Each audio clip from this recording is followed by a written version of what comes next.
नगर पंचायत घोसिया के सेंटर से कितनी दूर तक आप लोग साफ सफाई करवा सकते हैं? भाई चौराहा सबसे महत्वपूर्ण चौराहा में से एक है, पूर्वांचल का सबसे व्यस्ततम चौराहा में से एक है, 4-5 जनपदों को जोड़ता है, कई प्रदेशों को जोड़ता है। देखिए, वास्तविकता तो ये है कि उस चौराहे पे अक्सर गंदगी का अंबार लगा होता है। आज भी जो दुकानदार हैं, ठेले कुंचे वाले हैं, वहाँ पे गंदगी निकलती है, रोड पे फेंक देते हैं। उसके लिए कभी ऐसा नहीं है कि आप लोग हमेशा साफ सफाई करवाते रहें या फिर और कोई प्लान तैयार किए हों? आप जो साफ सफाई के कर्मचारी हैं, कुछ जो हाईवे की इस पार और उस पार कुछ लोग बसे हुए हैं झोपड़पट्टी में, वे कहते हैं कि हम नगर पंचायत में काम करते हैं, वर्क करते हैं, उनके रहने के लिए बारिश भी आ गई है तो झोपड़पट्टी में पानी डूब जाएगा या कुछ हो जाएगा, कुछ व्यवस्था किया गया है या फिर सरकार का कुछ निर्देश आया हुआ है या कुछ कैसे काम करें? उसमें आपके नगर पंचायत में तारों का पूरा मकर जाल है। अब इस बारिश में कहीं तार कटे हैं, कोई चल रहा है, कोई दुर्घटना हो जाए, उससे पहले आप लोग सुनते नहीं हैं या फिर जो कि बिजली विभाग के कर्मचारी हैं वो भी जल्दी नहीं सुनते हैं। पूरा तारों का मकरजाल आखिर आपका नगर पंचायत कब मुक्त होगा? जो छोटे व्यापारी हैं, ठेले कुंचे वाले, रेहड़ी वाले, जो ज़मीन पे भी दुकानदारी करते हैं, उनके लिए क्या कोई व्यवस्था है? कोई ऐसा मार्केट आपने बनवाने की कोशिश करी है जहाँ पे ठेले कुंचे वाले जाकर के अपनी दुकानदारी कर सकें? कि आपके नगर पंचायत में जो भी काम हो रहा है, क्या जो भी क्षेत्रीय प्रतिनिधि हैं, चाहे विधायक हों, चाहे ब्लॉक प्रमुख हों, इनसे सहयोग मिलता है या फिर नहीं मिलता? भारत युवाओं का देश है और स्वाभाविक है कि आपके नगर पंचायत में युवा काफ़ी संख्या में होंगे। तमाम योजनाएं चलती हैं युवाओं के लिए। अभी तो एक लॉन्च हुई है अग्निवीर। तो क्या कोई आपके नगर में ऐसा कोई पार्क है, ग्राउंड है जहाँ पे युवा जा कर के मेहनत कर सके, अभ्यास कर सके और किसी भी क्षेत्र में जा सके, चाहे स्पोर्ट्स हो, चाहे वो आर्मी हो या पुलिसों को भी भर्ती देख सके? कुछ जनपद भदोही के नगर पंचायत घोसिया में हम सब मौजूद हैं और इस वक्त हमारे साथ चेयरमैन नुमान अहमद जी हैं। यहाँ की व्यवस्था, यहाँ का विकास, यहाँ का एजेंडा सब कुछ क्या कुछ है उसके बारे में बातचीत करने की कोशिश करेंगे, क्योंकि 4-5 महीने में नगर पंचायत का चुनाव होने वाला है। अब नगर पंचायत के चुनाव में क्या कुछ मुद्दा होगा? विकास का होगा, जाति होगा, धर्म का होगा, आखिर क्या कुछ होगा? उत्तर प्रदेश के चुनाव में देखा जाता है अक्सर कि जाति के नाम पर, धर्म के नाम पर अक्सर लड़ा जाता है जनता को। तो ऐसा देखा जाता है कि किसी भी चुनाव में विकास की नाम तो होती ही नहीं है, सिर्फ जाति धर्म के नाम पर लोगों को बहकाया जाता है और चुनाव लड़ लिया जाता है। फिलहाल विकास की एजेंडा कहां तक सार्थक हो पाता है, कहां तक नहीं हो पाता है, इस विषय बातचीत करने की कोशिश करेंगे। द रियल हिंदुस्तान पे आपका बहुत बहुत स्वागत करते हैं सर। आपका बहुत बहुत धन्यवाद कि अपने कीमती टाइम देकर हमारे टाउन के अंदर आए हैं। मैं इसके लिए बहुत बहुत धन्यवाद देता हूँ। आम आदमी की मूलभूत सुविधा जो होती है, रोटी कपड़ा मकान शिक्षा स्वास्थ्य, उस स्तर पर आपकी क्या कुछ तैयारी है, क्या कुछ आप कर पा रहे हैं? हमने तो कर चुके हैं। हमारे यहाँ जो सरकार की योजना आई थी स्वच्छ भारत मिशन के तहत हो, चाहे आवास के मामले में हो, लोगों को हमारे यहाँ 1300 आवास अब तक लोगों को मिल चुका है।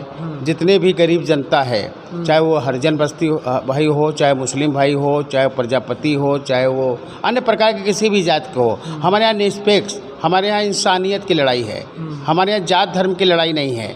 हमारे यहाँ की जनता जानती है, यहाँ पे बिजनेस है, व्यापार है और लोगों को किसी भी धर्म के लोग, सब लोग व्यापार बिजनेस किसान भाई हैं और सब लोग मिलजुल के रहते हैं और बेनिष्पक्ष हमारे यहाँ लोगों को, आप किसी जगह आप जाके सर्वे कर लीजिए, कोई भी ऐसा वार्ड नहीं है, कोई भी ऐसे जात के लोग नहीं जिसके घर में आवास न बना हो।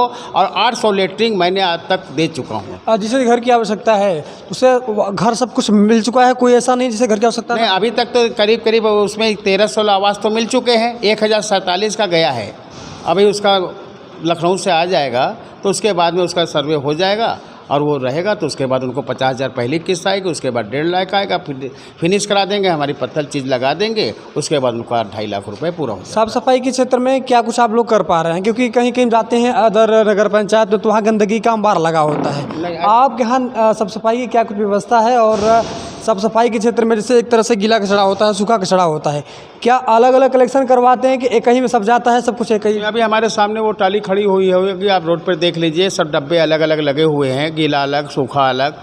और लोगों के पास सफाई के लिए हमारे करीब 59 कर्मचारी लगे हुए हैं और पूरे 13 वार्ड में हर जगह जाके करते हैं। और उनकी जो ड्यूटी है, फर्स्ट टाइम तो जाके झाड़ू और सफाई कूड़ा को उठाते हैं।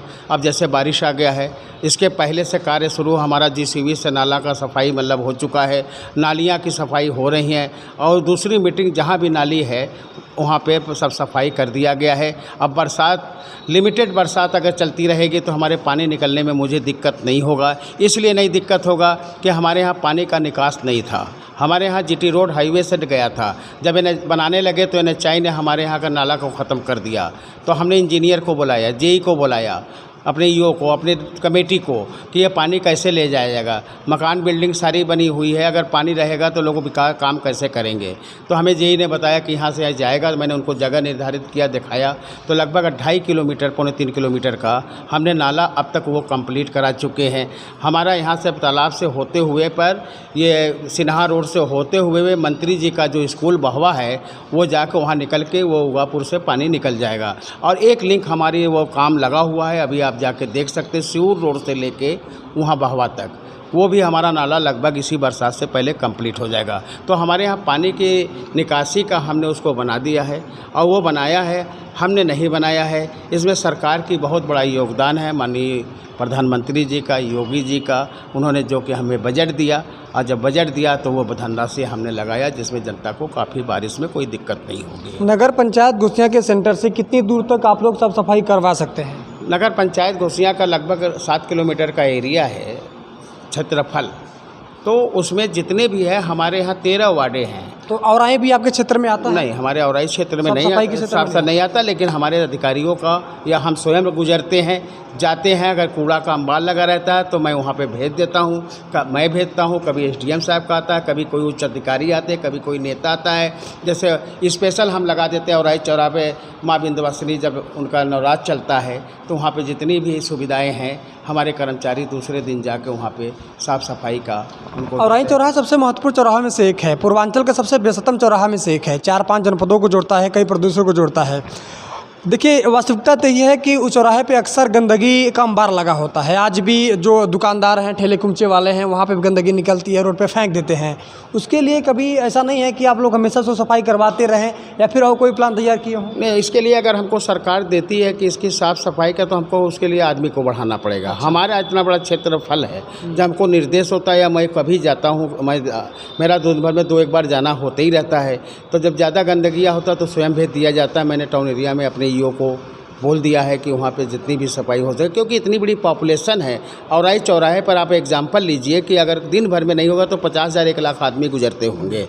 चारों ज़िले का वो चौराहा है, और हर आदमी को नाश्ता पानी चाहिए, तो वो सब गंदगी तो हमेशा गिरेगा। जहाँ लाखों की पॉपुलेशन में रोज़ गुजरेंगे, तो वहाँ पे तो एक निर्धारित होना चाहिए कि 4 लोग लग के वहाँ पे हमेशा साफ़ सफाई करें। तो आप और प्रतिनिधियों का सहारा ले सकते हैं, वहाँ के प्रमुख हैं, विधायक हैं, उनसे सहयोग लेकर के वहाँ की साफ सफाई करवा सकते हैं। कभी बातचीत किया इस विषय में? नहीं, इसमें बातचीत होती है, कभी भी होता है। हमारे टाउन को कह देते, टाउन एरिया हमारा करके उसको सफाई करा देता है। इसलिए कि कंटिन्यू हम नहीं करा पाते, इसलिए कि 10 दिन 1 हफ्ते पर कोई ना कोई गुजरता रहता है, होता रहता है साफ़ सफाई। आप जो सब सफाई के कर्मचारी हैं, कुछ जो हाईवे के इस पार और उस पार कुछ लोग बसे हुए हैं झोपड़पट्टी में, वे कहते हैं कि हम नगर पंचायत में काम करते हैं, वर्क करते हैं, उनके रहने के लिए बारिश भी आ गई है तो झोपड़पट्टी में पानी डूब जाएगा या कुछ हो जाएगा, कुछ व्यवस्था किया गया है या फिर सरकार का कुछ निर्देश आया हुआ है, या कुछ कैसे काम करवा? उसमें ये है कि जो हमारे सुपर काम करते जो रोड के किनारे बसे हुए हैं, उसके लिए अभी हमारी 2 महीने पहले बात हुई है। मैंने ईओ को बुलाया, उन लोगों को भी बुलाया है।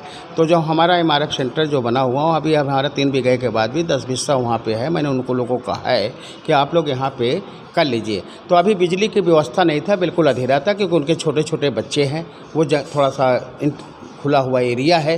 तो हमने बिजली विभाग को लिखा कि यहाँ पे लाइट को लगा दिया, तो उन्होंने कहा कि नहीं, लाइट तो तभी लगेगा आप इसका पैसा जमा कर दे। तो राउंड फिगर उन्होंने का बिल आया, वो आया था खंबे का, तार का 6 लाख रुपए।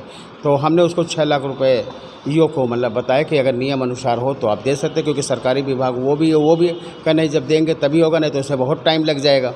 तो हमारा जो वहाँ पे कचरा का, जो MRF सेंटर का, लाइट का, बत्ती का सारा तैयार हो गया। अभी लाइट नहीं लगी हुई है, तो हमने उनको भुगतान कर दिया। लाइट जैसे ही लग जाती है तो इन लोग को मैं वहाँ शिफ्ट कर दूँगा कि आप लोग वैसी जगह रहिए। आपके नगर पंचायत में तारों का पूरा मकर जाल है। अब इस बारिश में कहीं तार कटे हैं, कोई चल रहा है, कोई दुर्घटना हो जाए, उससे पहले आप लोग सुनते नहीं हैं, या फिर जो कि बिजली विभाग के कर्मचारी हैं वो भी जल्दी नहीं सुनते हैं। पूरा तारों का मकर जाल आखिर आपका नगर पंचायत कब मुक्त होगा? ये मुक्त तो हमने बहुत पहले से मेरी लड़ाई चली है इसके लिए, 2 साल से मेरी चल रही थी। अभी आप GT रोड पे इसके पहले देखे होंगे, टाउन एरिया के सामने से ये सदर रोड होते हुए पूरा मकर जाला बना हुआ था। तो इसको कैसी तरीके से ये थोड़ा तार यहाँ हमारे यहाँ तक आया है और काफ़ी मकर जाला हट गया है। अभी तक हमारे जैसे पक्का चौक है, ये हरिजन बस्ती है, प्रजापति बस्ती है, यहाँ पे जो चौधरी नगर है, गढ़ही मोहल्ला है, ये सब तारों का मकर जाला बना हुआ है। हमने इसके लिए एक्सियन को, जेई को, एमडी को, सबको लिखा। तो उन्होंने कहा कि आपका जल्दी हो जाए। तो अभी हमारी मनीष सिंह जेई से बात हुई है तो उन्होंने कहा कि आपका पास हो गया है, अब बहुत जल्द तार को बदल दिया जाएगा। तो हमने कहा इसके लिए बहुत बहुत धन्यवाद, बदल जाता, क्योंकि ये खतरे का निशान है। सब लोग को तार ले गए हैं तो जितना जल्दी तारें बदल, जो कि पहले हमारे यहाँ 100-200 कनेक्शन है, आज के डेट में लगभग 2500 कनेक्शनें हो गई हैं। कनेक्शन सारे लोगों ने ले लिया है, लेकिन सुविधा थोड़ा मिलने में उन लोगों को दिक्कत हो रही है, क्योंकि इसलिए कि कनेक्शन तो ले लिया है, वो अपने केबल से लाइन तार को ले जाते हैं तो उनका 300 मीटर 200 मीटर दूरी पर है, तो उसके लिए थोड़ी बहुत विवादें हो लेते, कोई दूसरे में जोड़ लेता, कोई दूसरे में। अगर तार सबके दरवाजे पर पहुंच जाए तो ये सब समस्याएं समाप्त हो जाएगा और बिजली का पावर सही मिलने लगेगा और लोगों को टाइमली भुगतान कर रहे हैं और लोग और अच्छा भुगतान करेंगे, क्योंकि अब तो ऑनलाइन हो गया है, लोग अपना दबाते हैं, खुद को कर देते हैं। तो बिजली में थोड़ा सा कमी है, बिजली की सुधार हमारा और ज़्यादा हो जाना है। मैं शासन को, प्रशासन को, भारत युवाओं का देश है और स्वाभाविक है कि आपके नगर पंचायत में युवा काफ़ी संख्या में होंगे। तमाम योजनाएं चलती हैं युवाओं के लिए, अभी तो एक लॉन्च हुई है अग्निवीर। तो क्या कोई आपके नगर में ऐसा कोई पार्क है, ग्राउंड है, जहां पे युवा जा कर के मेहनत कर सके, अभ्यास कर सके और किसी भी क्षेत्र में जा सके, चाहे स्पोर्ट्स हो, चाहे वो आर्मी हो या पुलिसों को भी भर्ती देख सके? कुछ पार्क है? नहीं, इसके लिए पार्क के लिए अभी बच्चे ने क्रिकेट अभी 1.5-2 महीना पहले अभी करा रहे थे हमारे। उसके बाद 3 चीज़ें का है, मैं इसको तो लिख चुका हूँ, लेकिन अब इस पर अभी हमारा वर्क पूरा नहीं हो पाया है। हमारे यहाँ पहला बच्चों का स्टेडियम, एक महिलाओं के लिए, गर्भवती के लिए एक सच्चा बच्चा का हॉस्पिटल, दूसरा एक कन्याओं के लिए स्कूल, हमने इसे लिख चुके हैं। इसके लिए ज़मीन भी मुहैया करा चुके हैं। अब शासन से जिस वक्त भी मिल जाएगा उसको करा देंगे, लेकिन स्टेडियम जो है वो हमने लेखपाल को ईओ को बोला है, लेखपाल ने कहा है तो कहा कि हम जल्दी आ जाते हैं। बीच में अभी ये सब मामले चल रहे थे, इसलिए लेखपाल खाली नहीं था। एक हमारा 15-20 का लगभग वो है, तो वो खाली करा देता है, तो उसके बाद में हम उसको वो ग्राउंड बना के बच्चों का खेलने के लिए तब तक निर्धारित करा देंगे। जो छोटे व्यापारी हैं, ठेले खुमचे वाले, रेहड़ी वाले, जो ज़मीन पे भी दुकानदारी करते हैं, उनके लिए क्या कुछ व्यवस्था है? कोई ऐसा मार्केट आपने बनवाने की कोशिश करी है जहाँ पे ठेले खुमचे वाले जाकर के अपनी दुकानदारी कर सकें? हाँ, यहाँ पे ठेले रिक्शे का जो मार्केट है, हमने अभी तक तो ऐसा कोई नहीं था, लेकिन इधर सरकार की योजना आई है माननीय योगी जी का, मुख्यमंत्री जी का हमारे, कि इसको लोग को एक किनारे कर दिया जाए। तो हमारी एक ज़मीन कादित रहा था, अब अभी जाके देखिए मेरा सेट लग रहा है। हमने वहाँ सब्जी वालों को वहाँ के लिए निर्धारित करने का लाइसेंस भी बन रहा है, और जिसका लाइसेंस बना रहेगा उनको वो जगह को मुहैया कर दिया जाएगा, जाके वहाँ पर वो लोग बेचे अपना। हाईवे पे 2-3 खंभे बिजली कैसे हैं जो कि सर्विस रोड के तो बीचों बीच में हैं, कुछ ऐसे हैं, उसको दुरुस्त करवाने की आवश्यकता है।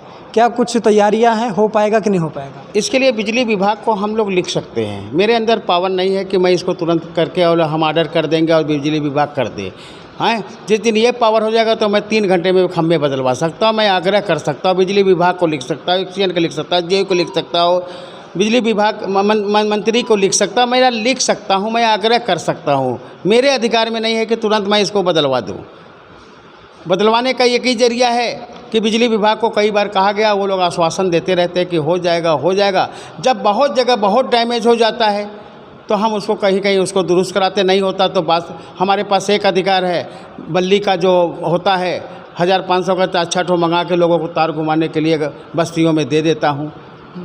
कि आपके नगर पंचायत में जो भी काम हो रहा है, क्या जो भी क्षेत्रीय प्रतिनिधि हैं, चाहे विधायक हों, चाहे ब्लॉक प्रमुख हों, इनसे सहयोग मिलता है या फिर नहीं मिलता है? इनसे सहयोग हमें अच्छा मिलता है। दीनानाथ जी हमारे विधायक इसके पहले थे, आज भी है।